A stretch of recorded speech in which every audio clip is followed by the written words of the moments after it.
loob na yung taong nagpabango sa ating lungsod, na nagbigay ng magandang imahe sa ating lungsod. Eh ngayon, sinisira nila tayo lang sa politika. Tama ba? Kung saan ang ikatutuhanan mo sila? Straight hindi po, tama po.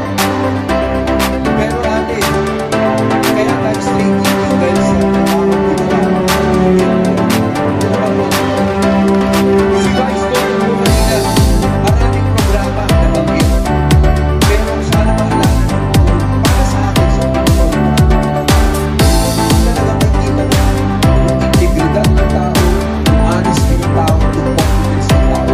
Yun po yung sinigurado niya na makilang legal policy na transparent ang paggamit ng pondo ng elected office.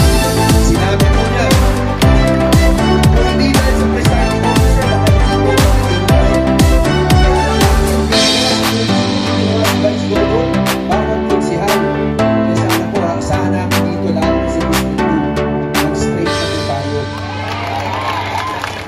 Para sigurado po tayo, ito po matanong lang, sino po, sa konsehal muna tayo sa ka-council natin, sino ang number 1 sa balota bilang konsehal ng lungsod ng Pasig? Buboy Agustin, ang bumbilya ng konseho. Sino po ang number 8 sa balota? Angelo De Leon, tama po yun. Ito po, sino ang number 10 sa balota? Ryan, ang lakas dito Ryan Enriquez. Tama po. Sa totoo po. Yes. Oh, Ryan, malakas ka dito. Nandiyan pa si Kapkin. Sino po ang number 13 sa balota?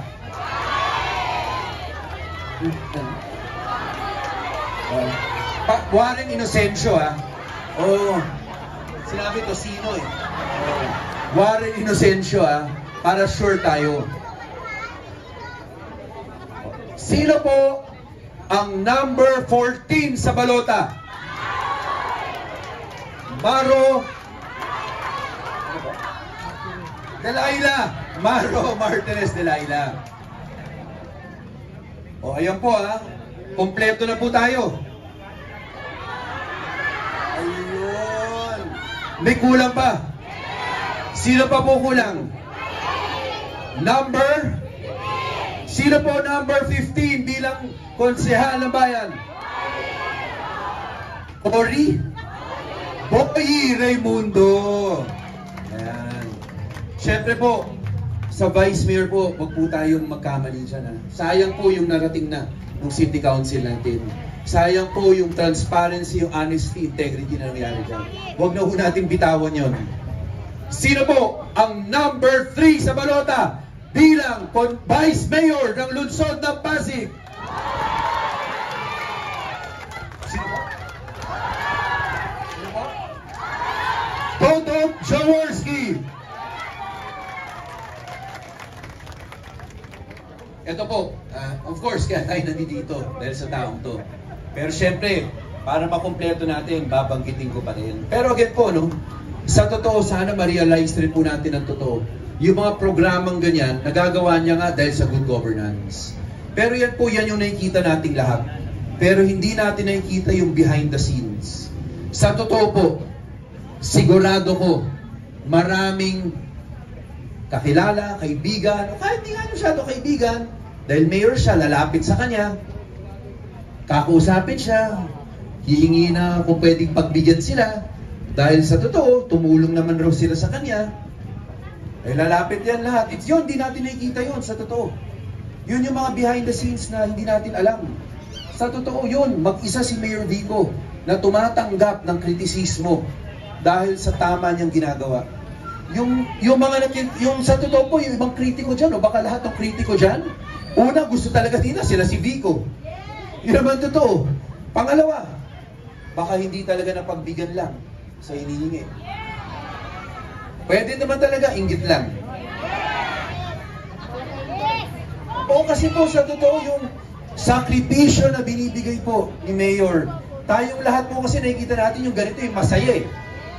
Pero yung behind the scenes talaga, hindi natin nakikita. Pero dahil sa sinigurado niya na lahat ng gagawin ay para sa tama lang, nandito po tayo sa lungsod ng Pasig na napakaganda po nung direksyon na natin. Kaya sino po ang number 4 sa balota bilang mayor ng lungsod ng Pasig?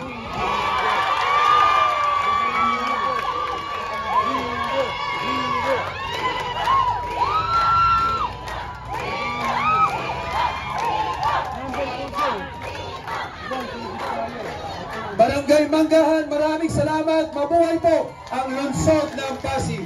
Maraming salamat po. Number 1 sa ating mga balota, ibotong muli, Congressman Roman Romulo. Ang susunod na magsasalita, palakpakan po natin, Consikap Kid Cruz! Yes! Mabuhay Barangay Manggahan! Alam mo ninyo, 2019 dito sa lugar na to ay very memorable ho sa amin nila Mayor Vico Soto. Pwede bang ipasok natin yung props ko? May props ako dito eh. Salamat mga kagawad. Palakpakan naman ho natin ang mga kagawad. Iba-iba pong barangay ho yan. Yan dyan kasama ho natin. Alam mo ninyo, matibay ba to? Etong upuan na to ay naging simbolo noong 2019. Dito ho sa Barangay Manggahan, hindi ho tayo pinapagamit ng mga lugar. Hindi ho tayo binibigyan ng permit. At itong mga bangkong ito ay naging simbolo ho natin noon dahil ginamit ho to ni Mayor Vico Soto noong 2019 bilang para makita ho niya yung mga tao sa dami ng tao ho dito sa lugar na to. Ginamit ho yung bangko na yun para ho makita ho siya ng mga napakaraming tao. Dahil hindi ho kami binibigyan ng permit, hindi ho kami binibigyan ng pagkakataon na magpakilala si Mayor Vico kasi natatakot ho sila eh. Diyan lang nga ho sa barangay hall, alam ho ninyo, may pagkakataon nag-bolt cutter pa ako ng schedule namin. Ganun ho yung experience ho namin ni Mayor Vico Soto noon. 2022, mayor na si Mayor Vico Soto, bangko pa rin ho ang ginagamit namin. Sabi ko kay Mayor, bakit ho bangko pa rin ho ang ginagamit natin? Simple lang ho ang sinabi ni Mayor Vico sa atin. At yun ho ang ginagamit ko pa rin prinsipyo bilang kapitan ng Barangay Manggahan. Sabi po niya sa akin, paano aangat ang mga katulad mo na walang pera, na mga matitino, mga mahuhusay na leader, kung ang panuntunan natin ng pagpili ng mga kandidato ay kung sino yung nagbibigay ng bigas, kung sino ang nagbibigay ng pera, at kung sino yung may magarbo na mga artista. Doon ko naisip, buong nga no, si Mayor Vico kayang-kayang niyang dalhin ang buong Itbulaga dito sa Pasig. Kayang-kaya niya na mag-create ng mga entablado na magaganda. Pero mas pinili niya na maging simple at payak ang ating kampanya dahil ang gusto niya ay maipaabot sa ating mga tigamanggahan, sa ating mga Pasigueño, ang mga totoong mensahe para sa atin. At yun ho ang daladala natin bilang mga tigamanggahan. Nandyan ho si Ate Shalani. Nung araw na yon, nangangampanya kami sa Buenmar. Meron kaming nahuli na sweeper. Alam niyo yung laman ng trolley niya? Puro tarpaulin ng team ni Congressman Roman Romulo at ni Mayor Vico Soto. Alam niyo, sabi ni Ate Shalani, huwag natin kaawayin yung sweeper. Dahil tali lang sila dun sa sistema. Kailangan baguhin natin yung sistema. Saan naman ho kayo nakakita na ganyan ho ang prinsipyo ng team na tinitindigan ho natin ngayon? Kaya ho, palakpakan ho natin ang susunod ho na magsasalita, ang mahusay na mayor, ang mabuting mayor, ang minamahal nating mayor, Mayor Vico Soto. Kamusta mo kayo? Maraming salamat hanggang sa inyong napakainit na pagtanggap sa giting ng Pasig. Yung mga nandito po nakatayo sa kaliwa, ayos pa ba kayo? Upo. May energy pa muna tayo. Yung mga nakatayo sa likod. Nandito po sa kanan. Maraming salamat po talaga. Talagang nakakataba ng puso. At gaya ng maraming salamat. Yung kinukwento kanina ni Kapkin na anak ng Manggahan, naalala niyo po yun? 2019, naalala niyo po yung laban natin? Ang sinigaw ng tao, pagbabago, lumaban tayo para maging iba naman dito sa lungsod ng Pasig.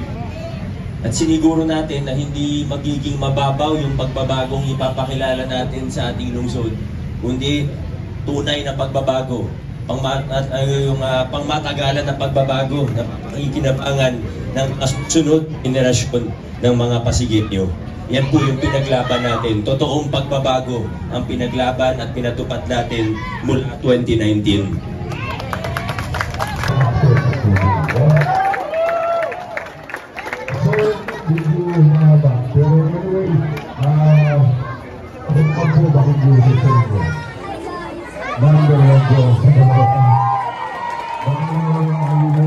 Wala silang lineup na vice mayor pa babae. So ito lang po kami na isama. Pagdating po ng 2022, nag-usap po kami ni Kong at ni Mayor. Sabi namin, paano ngayon yung mga programa natin para sa mga bata na hindi masyadong matatalino? Kasi ang PLP by ranking, pinakamatalino. Paano yung average ng mga estudyante na gusto magtapos ng college? Wala na ba silang pagkakataon dapat mag-aral? Dito po nag-umpisa yung Pag-asa Scholarship Program. Kung saan binibigyan pagkakataon, hindi yung pinakamatatalino, pero yung inuuna natin yung pinakamahirap. Yung mahirap na pamilya.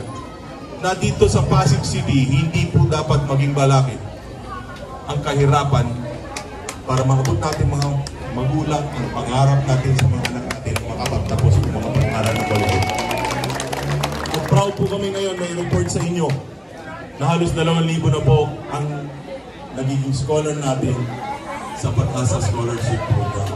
Hindi po sa public school to ha, tandaan nyo, private school po ito sa Pasig Catholic College at Arellano University dito sa Barangay Cagayan.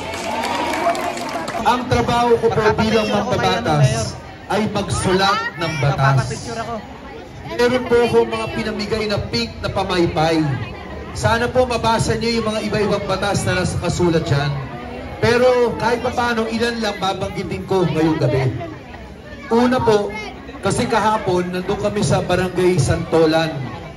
Nung nandun po kami sa Barangay Santolan, ay nung kinikwento ko yung iba-ibang batas, kaninang umaga, may text na akong natanggap galing sa isang magulang sa Barangay Santolan. Ang sabi po niya sa akin, Congressman, pwede bang humingi ng financial assistance? Yung anak ko, hindi pinapayagan nung private school na mag-exam. Sabi ko sa kanya, sabi ko sa totoo po, alam mo, dati po ganyan ang kalakaran eh. Ang gagawin ng private school, hindi papayagan mag-exam ang isang bata kung hindi pa bayad yung kanyang tuition fee. Gumawa na po kami ng batas. Nandiyan po sa pangalan niya, Permit No Exam Policy. Bawal na po yan. Kahit hindi pa nakakabayad, kahit na hindi pa nakakabayad yung estudyante, hindi pwedeng hindi bigyan ng examination ng private school. Ang rason po dyan, hindi kasalanan ng bata. Sa totoo po, hindi naman siya yung nagtatrabaho. Pero kahit yung magulang niya, minsan may dinadaanan. Kaya sabi namin sa batas na ito, bawal na i-bar ang isang estudyante from taking any exam dahil lang meron siyang unpaid tuition fee. Papayagan na dapat yan ng private schools natin. Pero, ang may iwan lang, yung release. Yung grades, pwedeng hawakan yun until ma-fully pay. Pero, dapat makapag-exam. Pangalawa po, dati hindi ko binabanggit ito, pero sa totoo, habang umiikot kami, ay siguro talagang timely siya. Nung 2019, nung tumakbo kami ni Mayor Vico, sa totoo, swinerte kami dahil sa inyo. Pagbalik kong kongreso, naging chairman ako ng Basic Education. Nung Basic Education chairman po ako, merong mga magulang nagsabi sa akin, Congressman, siguro dapat ang eskwelahan tulungan rin ng mga magulang doon sa paghugis ng kanilang mga anak. Sa totoo po, edukasyon maganda yan. Pero importante rin po yung magandang asal. Noong tinitingnan ko po yung curriculum, meron subject na tinanggal ang DepEd. Nawala po dati dyan yung Good Manners and Right Conduct o GMRC. Kung titingnan po ninyo, ginawa ko na rin pong batas yan. Balik na po ang GMRC. K to 6, meron GMRC, 7 to 12 ay meron naman values education. Kasi po sa totoo, talagang mahalaga ang edukasyon. Walang debate dyan. Maganda po kung kaya magtapos ng high school, kolehiyo, maging doktor, nurse, teacher, abogado. Pero, ito naman po ang totoo. Hindi lang po edukasyon ang importante sa buhay ng isang mamamayan. Kailangan po mahugis rin natin ang tamang karakter. Ang tamang karakter po, hindi nakukuha lang po yan na maging graduate ng isang edukasyon. Kailangan po dyan, GMRC. Kailangan po matuto siya ng tamang asal, yung ugaling Pilipino, yung ugaling Pasigenyo. Ano po ba ang ugaling Pasigenyo? Yung ugaling Pilipino. Una, marunong makitungo sa kapwa. Walang dinidihado. Pantay-pantay ang tingin niya sa bawat mamamayan. Pangalawa, siguro naman dapat may respeto siya sa lahat ng tao, sa kabataan, sa mga nakakatanda sa kanya, sa sarili niya, at higit sa lahat, sa kababaihan. Kung ika'y walang respeto sa kababaihan, sa kabataan, wala kang ugaling Pilipino, wala kang ugaling Pasigenyo. Kaya sa totoo po, may mga nagtatanong sa akin, Congressman, bakit yung GMRC andyan lamang sa mga paaralan? Dapat po ang GMRC kahit sa mga wala na sa paaralan. Sa totoo po, dito sa ating lungsod, alam natin ang totoo. Marami po tayong kasama dito. Hindi man nagtapos ng high school, hindi man nagtapos ng kolehiyo, hindi man naging doktor, nurse, teacher o abogado. Pero yung asal niya, mas maganda pa kaysa sa mga ibang nagtapos pa at umabot pa ng profesyon. Pangatlo, at huli ko namang babanggitin, meron pa akong binabanggit na isa kasi yung tungkol dun sa inclusive learning education, yung mga batang may disability. Kasi dito sa lungsod po natin, marami pong magulang, meron silang anak na may disability. Pero ang totoo po niyan, hindi naman natin dati pinapangalagaan ng mabuti. Ang ginagawa lang po natin, makapasok ng SPED, pwede na. May SPED elementary na, ngayon may SPED high school na. Pero ang totoo po, kung merong batang may disability, kunyari po may autism siya, yun ba, masakman talaga bang kaya kung hindi natin lagyan ng mga dalubhasa?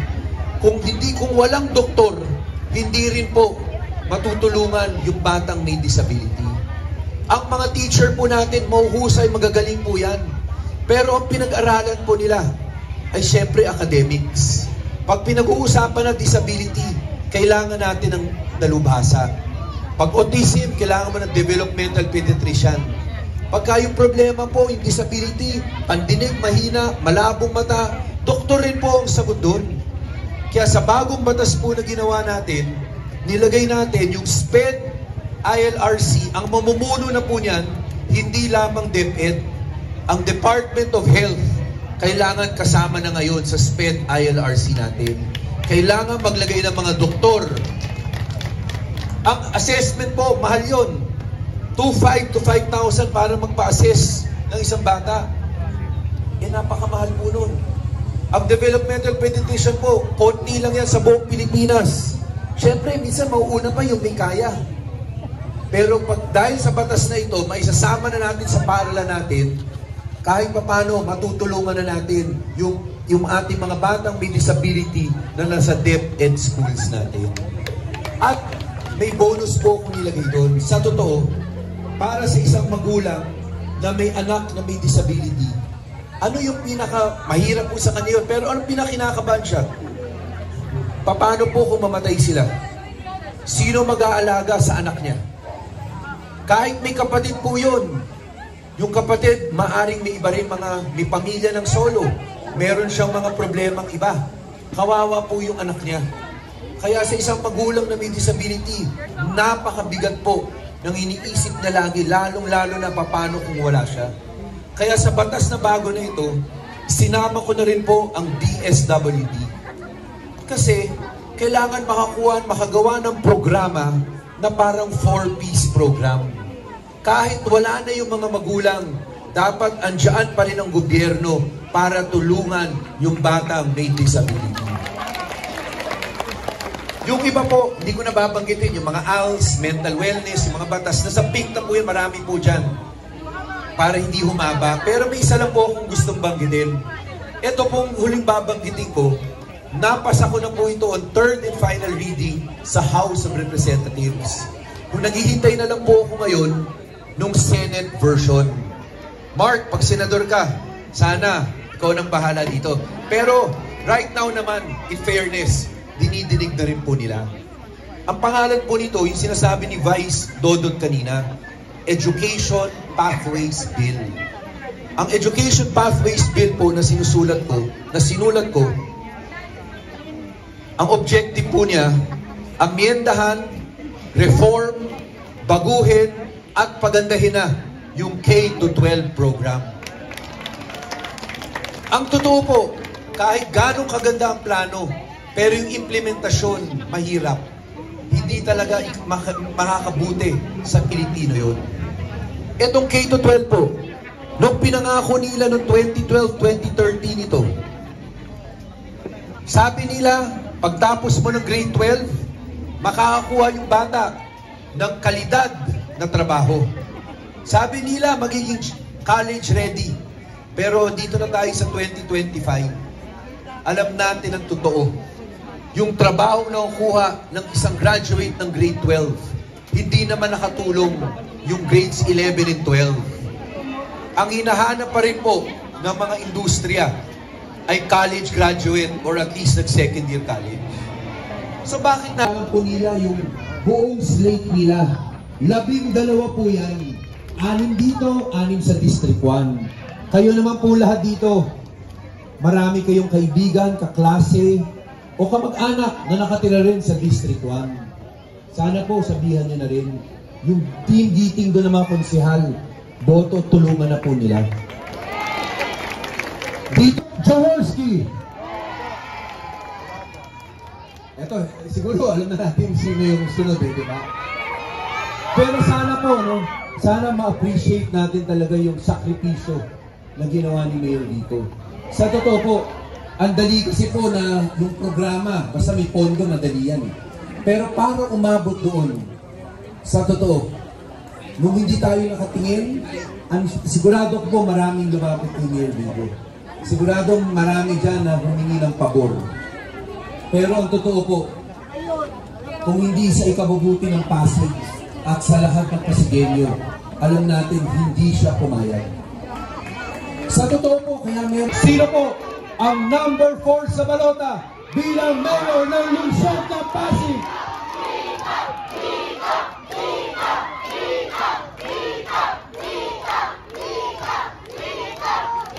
Barangay Manggahan, magandang gabi, mabuhay po ang lungsod ng Pasig.